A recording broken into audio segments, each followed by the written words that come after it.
Hello, welcome back to the Smashi Sports Podcast Show. We are here live right now with Aziz, myself, Hi, Cairo. Cairo. Hi, everyone. How are you doing, Aziz? Good. Had a good weekend. Yeah, it's well. I feel like I haven't been here in a while, so Yeah, we it's good missed to you. it's good Actually, to a be lot of back. people said that.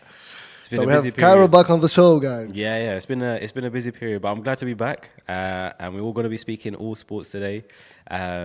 Let's kick off with the first story, Aziz. Yes. So the first story, we will talk about the UAE who officially submit a bid to host the 2031 AFC Asian Cup. So in terms of bidders, we have Indonesia, Kuwait, and UAE. Or just three bidders, and it's good. I think it's good to see UAE hosting such a big tournaments. I mean, we already did it before in 1996 and 2019, and now they're confirmed bidders for the next edition of AFC Asia Cup. I And mean, the president of the UAE Football Association, he said the country is capable of hosting a major sporting event. It is, due actually. to its strength of infrastructure and availability of all reasons for success. It I think is. from now until 2031 as well, imagine how much more of a difference the UAE is gonna make and the infrastructure is gonna be, True, and how much of a improve. stronger True. infrastructure they'll have.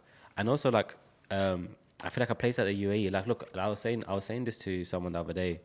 I was saying when I leave the UAE for a week, I come back, there's a new road. Exactly. And know? you don't recognize it anymore. You don't recognize it. Exactly. It That's what changes so happened to me quick. actually. And also, like, I think the country is really, like, there's a lot of sports happening in the Middle East region as it is. And So they're I think, investing into it. yeah, like, you know, and the fact that we was able to see the World Cup happen in Qatar and then having big sports happening, like Saudi won. Saudi, especially Saudi now. Saudi is basically organizing all the major events happening Every- in yeah, 20, yeah. 2028, 2035. So And I feel like the UAE is up there, like, it can definitely handle it. they have the facilities, they have the money to invest, they have the culture to do it, and it's a good fit. I mean, it's good to see the UAE and all countries in the region handling and bidding for these kind of tournaments. And I think from Indonesia, Kuwait, and UAE. I mean, I think it's gonna be between Kuwait and UAE. I don't know. This is my feeling. Yeah. I don't know. I think I would love it for it to be in the UAE. I think it would be nice to just be in the same country that a massive tournament's being held in. True. You That know? gives an advantage to the team, to the UAE football team. Yeah, exactly. And it's just, and I think it's just a bit more like it feels a bit more like, you know, like it's like playing or going to a team in your home turf. Exactly. You know, like it's like, oh, it's my team. It's already here. I go Yeah. there, and the The support is unreal. supporters, Do also you know what I the mean? fans, they're present. So it would be Yeah, nice. I mean, it would be nice to have it happen here, Yep. and hopefully, like you know, like I said, like, you never know. Like the World Cup can one day come over here. It's already had Qatar, Saudis won it. Eventually, hopefully, the UAE can have it. And man, I think, and I also, as well as like you know, Saudi is definitely doing a lot of events, but so is Abu Dhabi. True. You know, Abu Dhabi's been doing a lot of not just sports but entertainment as well. But I think when it comes to sports, like they had the cricket, they had the The India-Pakistan Pakistan league, game yeah, that yeah. happened here in Dubai, and it Yeah, looked that's amazing. Sunday. Yeah. This was yesterday. I mean that game. Yeah, that game is always intense. Yeah, It brings a that- lot of right, fans. Yeah. right.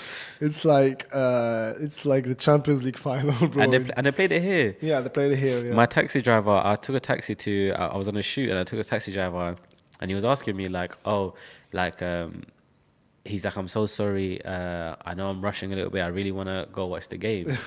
So I was asking him like, oh, what's the big hype? You know, like, I know it's India versus Pakistan, but to him, what's the big hype? And he was literally saying like, he was like, it's here in the UAE. Like, it's happening here. here, Do you yeah. know what I mean? I can go and watch the Exactly. game. And Let's he's give like, him a privilege for that. yeah, Let's do you give him know what I mean? And I advantage, feel yeah. like the same thing will happen for the Asian Cup. For the Asian Cup, 100%. Yeah, moving on to the second story of the day. And it is about Al Ittihad, who secures their place at the top of the league again with a 4-1 statement win over Al Hilal.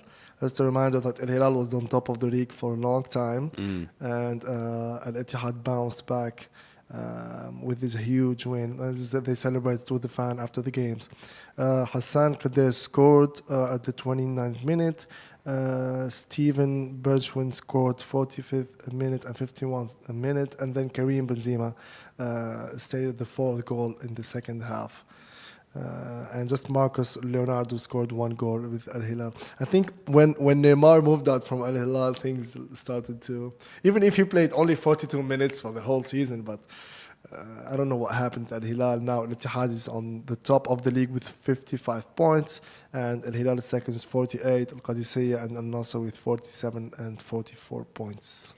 It's crazy how exciting like the Saudi Pro League's getting. Yeah. You know, like when when the attention first came to that league, it was just like, who's gonna watch it? You know, Exactly. who really cares about Saudi football? True. It's not Premier League. It's not Champions League. And It's they actually made people watch the Saudi yeah. League by bringing a big name every 2 seconds. Every Tuesday, yeah. But the competition is strong as well. And that's what made the competition strong. Also, like even the local players, they're improving, they're learning and they want to give their best, because imagine, bro, tomorrow you play with Karim Benzema. Like, Yeah. Or Cristiano Ronaldo. Cristiano Ronaldo. Like you have to give 150%. To impress him, just to impress yourself. So, and if any player does that on his own, then obviously the level of the league will be improved. And look, I mean, playing against these star players is one of those things where like you're going to be pushed anyway. True. Do you know what I mean? Like it's going to be evident if you're not putting in the effort. True. So like, because everyone's putting in the effort, the Saudi Pro League is starting to become a competitive,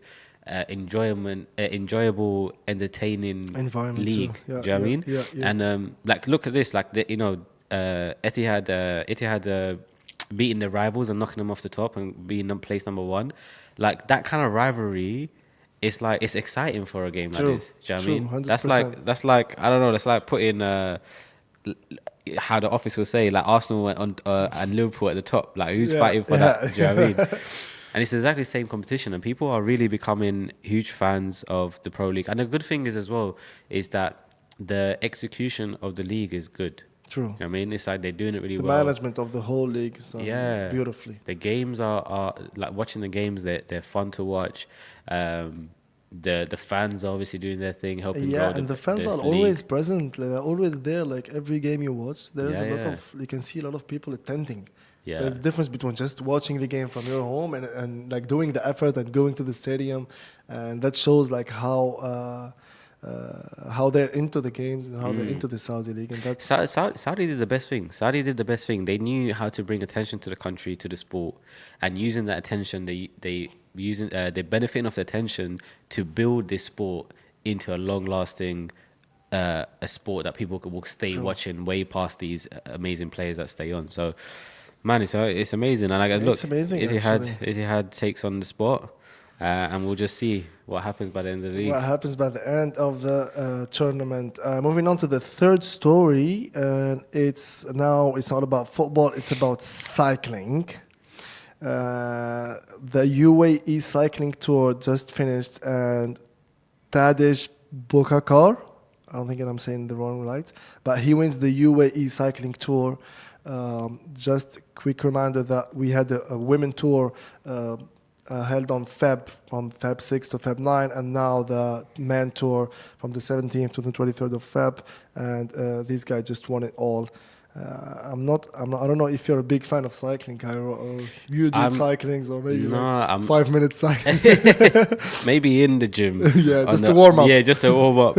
I'm not really a big fan of cycling, but I do know, obviously, like I know Richard cycles a lot, so I see him cycle a lot. I mean, look, when it comes to cycling, it's not a sports that a sport or exercise. It wasn't something that we grew up saying like, I'm really into cycling. Really into I think that's something once you pass like the teen years, I think if it's an interest of yours, then you'll do it. Then it sticks to it. But then, true. It's not the same. But this is his third time doing the UAE tour, and winning it.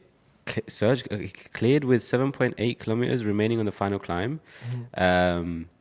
Which is amazing. I think when it comes to sports in general in the UAE, just like this, like there's so much happening. You know, we had the marathons happening. We have the cycling tour, football, basketball, handball, baseball's now coming here.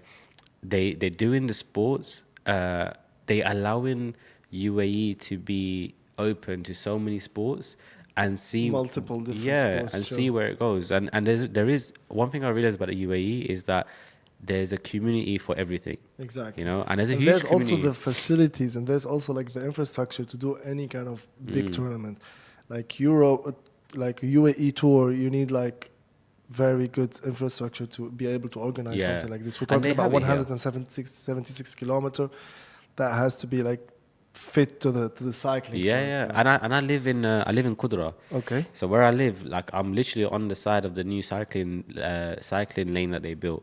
So they are catering, like they know that it's a growing sport. They know it's something that people love to do here. So they're catering for it, which is good. Yeah. But And congratulations. they knew when to do it, because imagine they do the UAE Tour in summer, bro.